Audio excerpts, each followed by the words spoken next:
ধনী হওয়া তদবির। যদি কোনো ব্যক্তি নিম্নোক্ত নকশাটি অর্থাৎ এই নকশাটি লিখে তাবিজ বানিয়ে শরীরে ব্যবহার করে, তবে সে ব্যক্তি অতি শীঘ্র প্রচুর ধনসম্পদের মালিক হবে। নকশাটি নকশাটি দেখতে পাচ্ছেন, এই নকশাটি লিখে তাবিজ বানিয়ে কেউ যদি সাথে রেখে দেয়, তাহলে সেই ব্যক্তি অতি শীঘ্রই প্রচুর ধনসম্পদের মালিক হবে।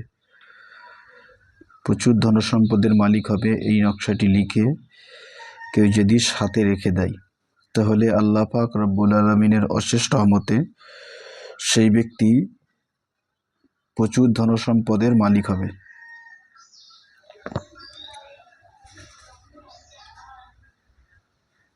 ধনী হওয়ার তদবির একটি পরীক্ষিত আমল। এই আমলটি যে ব্যক্তি করবে সে অধিক ধনসম্পদের মালিক হবে। এই নকশাটি লিখে যদি তাবিজ বানিয়ে মাদুলিতে ভরে সাথে রেখে দেয়, তাহলে সে অতি শীঘ্রই খুব তাড়াতাড়ি প্রচুর ধনসম্পদের মালিক হবে ইনশাআল্লাহ। খুদা হাফেজ। আসসালামু আলাইকুম ওয়া রাহমাতুল্লাহি তাআলা ওয়া বারাকাতুহু।